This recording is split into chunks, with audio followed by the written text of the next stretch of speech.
This is the 2022 Nissan Frontier SV 60,000 mile update. You guys, I'm going to take you around and give you a full comprehensive overview of the truck, what it's like to live with it on a day-to-day basis, and give you some of the specs. Some things that I like, some things that I love, and also a few things that have gone wrong. So here we go. Let's go ahead and talk power figures. We'll crack the hood here and we'll give you the numbers. All right.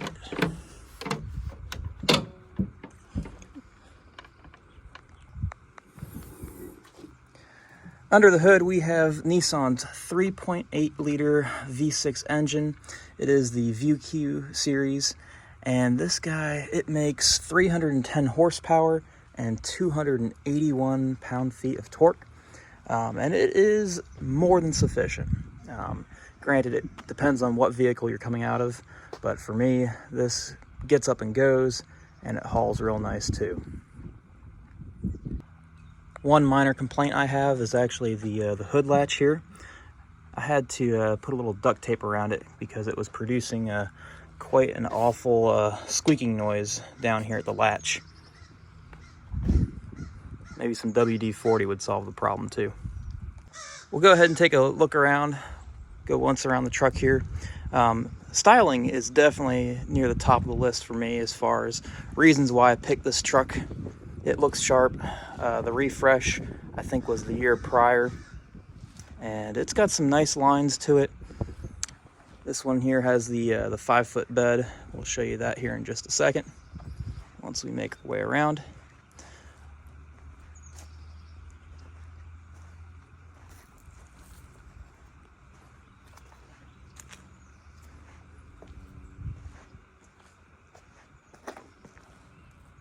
All right, so let's show you the bed here. This is only the 5-foot bed length. We have two different materials going on here. You get your typical composite, and this is more of a spray-in. Not really sure why there's a difference there between the two. That's just the way this one came. Go ahead and get the cover off. This was just an aftermarket cover. Picked it up for, gosh, maybe 200 bucks. It does good enough, especially if you got something that you want to keep dry in the back.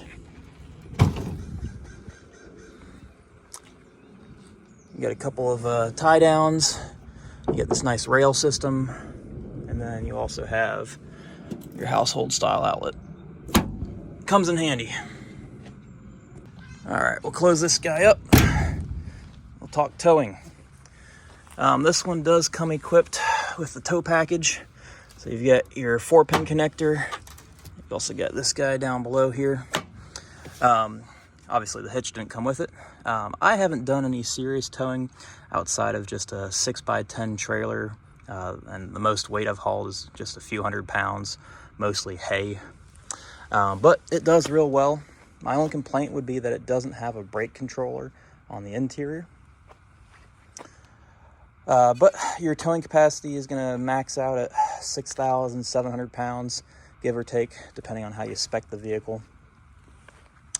And then we'll move to the interior here.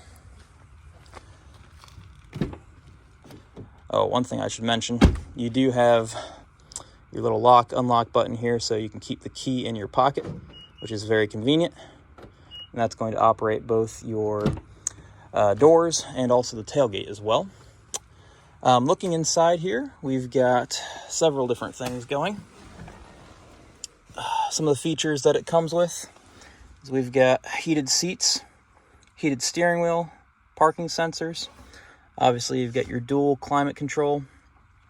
This one does not have 4-wheel drive. That's where your gear selector would be if you went that route. Push button start and stop. All right, so looking at the steering wheel here, we do have some phone controls, some volume controls. The part I really like is the adaptive cruise control. You've got 3 different settings on which you can place your vehicle as far as how closely you want them to follow the next one in front of you. Yeah, just in case you were curious here, we'll fire it up.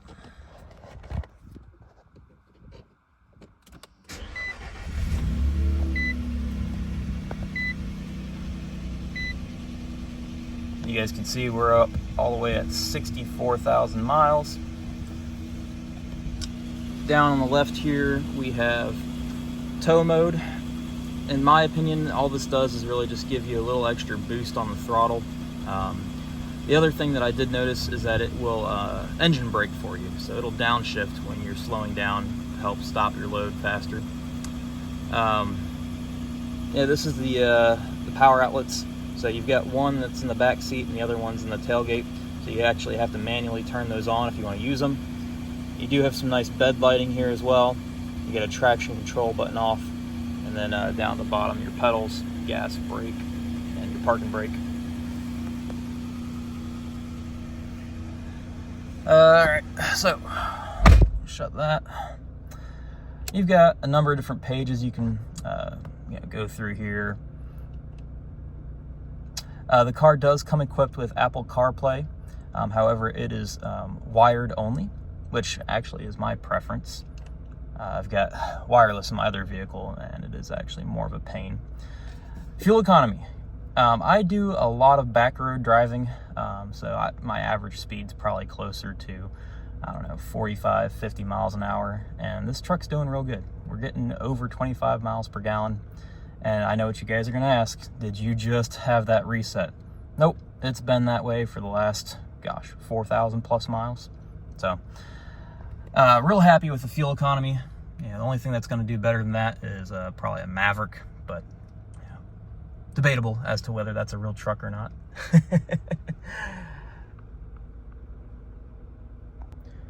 One other big complaint I have is actually with the audio. I'd say 1 out of every 10 trips I take, I'll get where the speakers randomly start crackling. So if you go and opt for this Nissan Frontier, I would splurge and get the actual Fender audio systems, which I did not get. It would be money well spent, or maybe you plan to upgrade that after the fact with some other type of speaker system. And also hooking up your phone and taking calls. I don't know what causes this, but on most phone calls, if I'm routing it through the system here, it's actually going to delay all of my speech going, I don't know, somewhere in the realm of 5 seconds behind. So you'll start saying something, but the person on the other end won't pick it up for about 5-10 seconds after you say it. Yeah, obviously you can just put your phone on speaker and it works perfectly fine. But that is something that I wish wasn't an issue in this truck. All right, looking up top, we have a nice sunglass holder, interior lights. No sunroof on this one. It is available on some other models. I like how the seats have the two-tone color system. It actually matches up with the color here on the dashboard. And it even pairs up well with some of the back seats here as well. All right, we'll take a look at the back seats here. Here's the button.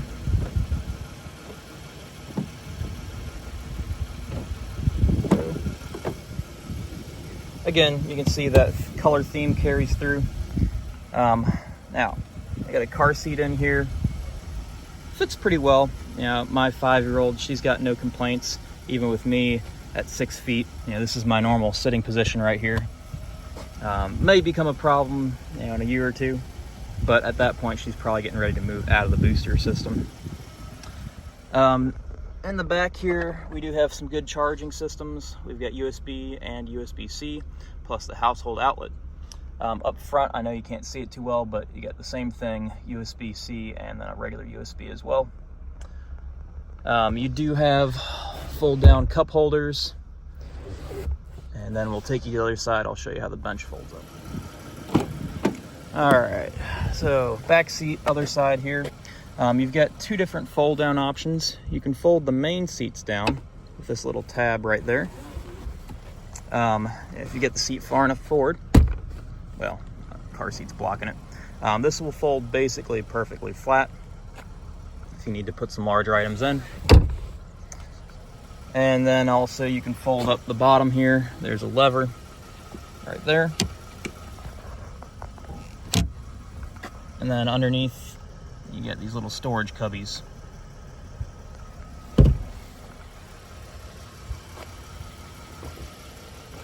My favorite feature about the truck is actually a feature that it does not have. A lack of a feature, I should say. On so many vehicles nowadays, you'll find a big old button for the auto start stop. And this one does not have that feature. Thank goodness. You roll up to a stop sign, it's not going to shut off on you.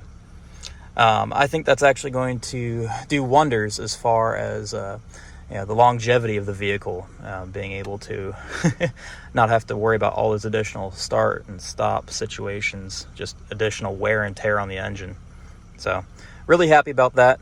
And if you actually get one of the newer models, I think it's 24, yeah. It might be as early as 2023 and newer, have that feature built in. So if you're going to buy one, I recommend the older. Get a 21 or a 22. You're better off.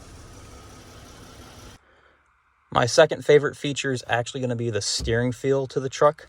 This has the older hydraulic steering, so it does give you a lot of healthy feedback.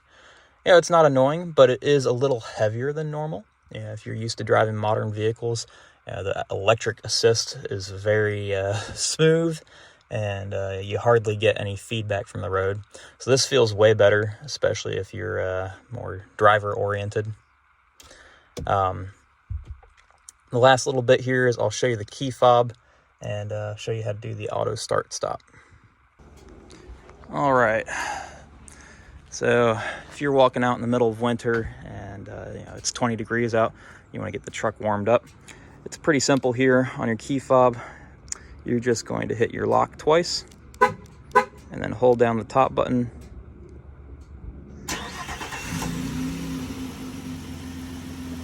And assuming that you had them on previously, it'll start blowing some heat, and also will turn on your automatic heated seats, so you can get in and it can be real toasty. Give you a little exhaust note here. It's pretty quiet. May wind up doing a catback at some point.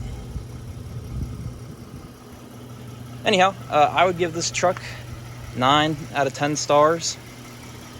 Very little I dislike about it. Now that we're, 3.5 years in and 64,000 miles. Thanks for watching, guys.